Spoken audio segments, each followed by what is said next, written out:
मैं आपको शक्ति का दूसरा सिद्धांत बताता हूं। मुझे नहीं मालूम कि यह सिद्धांत मुझे बताना चाहिए या नहीं, मुझे यह भी नहीं मालूम कि यह सही है या नहीं, लेकिन क्योंकि मैं इसको मानता हूं और मुझे मालूम है कि इसके बारे में कई लोग जिनके हायर मॉरल वैल्यूज हैं शायद न भी समझते हो या न भी वो रखते हो, लेकिन एक मेरा विचार है, चाहे तो इस पर विचार करें। सब नहीं तो कुछ न कुछ लोगों को शायद इस विचार से कुछ सोचने की और कुछ करने की प्रेरणा मिलेगी। इतिहास दुनिया की सबसे बड़ी अदालत है, इससे बड़ी अदालत कोई नहीं है। सुप्रीम कोर्ट में क्या हुआ, हाई कोर्ट में क्या हुआ, लड़ाई के मैदान में क्या हुआ, इलेक्शंस में क्या हुआ, ये सब बातें आती हैं चली जाती हैं, बाद में रह जाता है केवल इतिहास। और इतिहास का निर्णय हमेशा उसके पक्ष में गया है जो शक्तिशाली था। इसने कभी उसका साथ नहीं दिया जो न्याय के साथ था, जो सही था। अगर ऐसा होता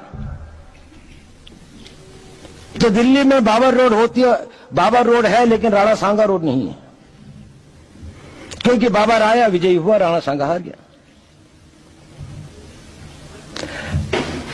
भारत की हिंदूशाही किंगडम अफगानिस्तान से होती सिकुड़ती सिकुड़ती सिकुड़ती यहां तक नहीं आ जाती।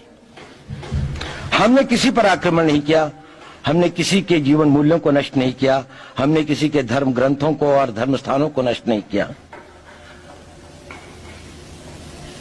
शायद हम न्याय संगत थे, शायद सत्य भी हमारे पक्ष में था, लेकिन शक्ति हमारे साथ नहीं थी।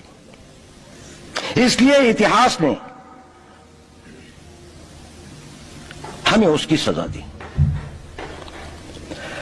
इतिहास ने हमेशा उनको सजा दी जिन्होंने विचारों को कर्म से और न्याय को शक्ति से अधिक महत्व दिया।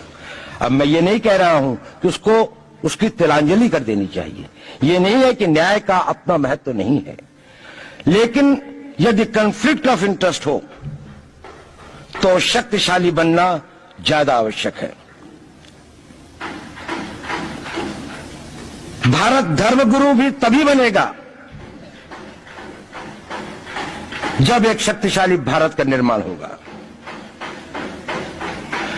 जिन लोगों ने भारत के ऊपर आक्रमण किया, भारत के ऊपर राज किया, इस प्रकार से राज किया कि राज करते वक्त, जाते वक्त अपने गुलामों से कह दिया कि तुम राज कर लो, हम तो जा रहे हैं, तो यहां पर गुलाम वंश भी बन गया।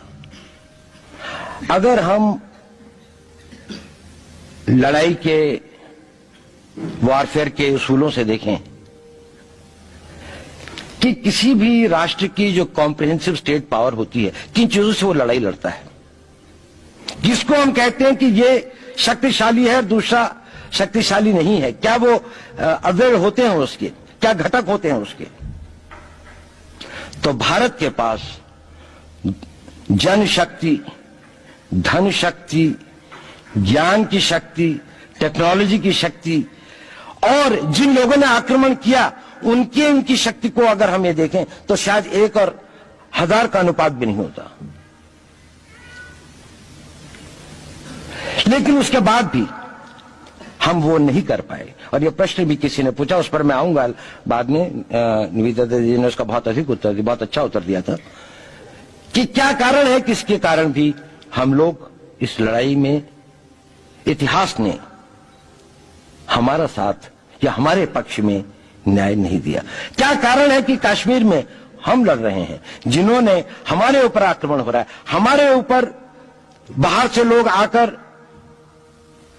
वायलेशन हमारे बॉर्डर का करते हैं, इन्फिल्ट्रेटर्स हमारे यहां आते हैं, जबकि पूरा का पूरा कश्मीर भारत का भाग है, अभिन्न भाग है। कानून के अनुसार वहां के राजा ने यह हस्ताक्षर किए, हमें दिया।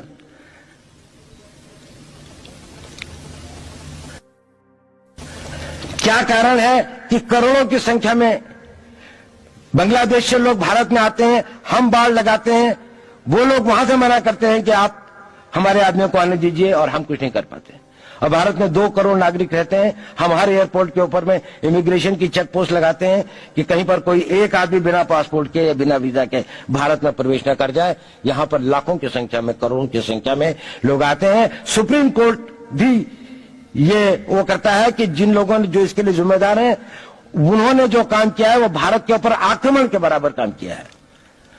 और वही सरकार उस सुप्रीम कोर्ट के 25 जुलाई 2005 के निर्णय के 3 दिन के अंदर में एक नया अध्यादेश जारी करके उन सारे के सारे कानूनों को फॉरेनर्स एक्ट के अंदर में इनकॉर्पोरेट कर लेती है, क्योंकि जो वो IMDT एक्ट था उसको सुप्रीम कोर्ट ने नल एंड वॉइड कर दिया।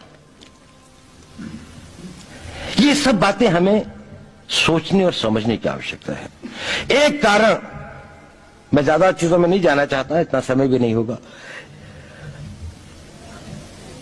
कि भारत विदेशों से इतना नहीं हारा। अंग्रेजों ने भारत के खिलाफ कोई लड़ाई ऐसी नहीं जीती जिसमें कि अंग्रेजों की फौज में भारतीय सिपाही नहीं थे।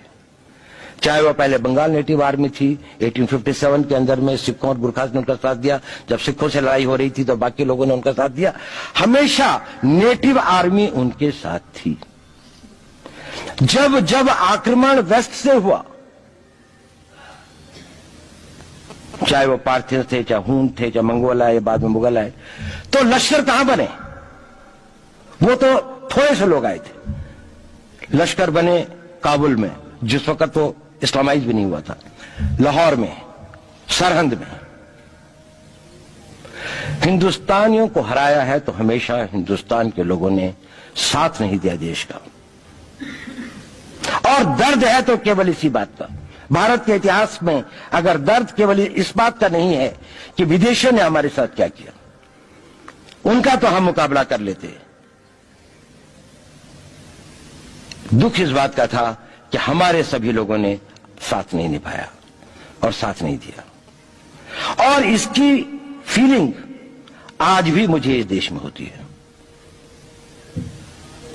और भारत को आंतरिक बाह्य शक्तियों से जो सबसे बड़ा खतरा है, वो खतरा इस बात का है कि हमारे अपने लोग ही कहीं राष्ट्र की सुरक्षा, राष्ट्र की अस्मिता, राष्ट्र के गौरव का सौदा न कर बैठे, अपने आज के सुख के लिए अपने भविष्य को अंधकारमय न कर दें।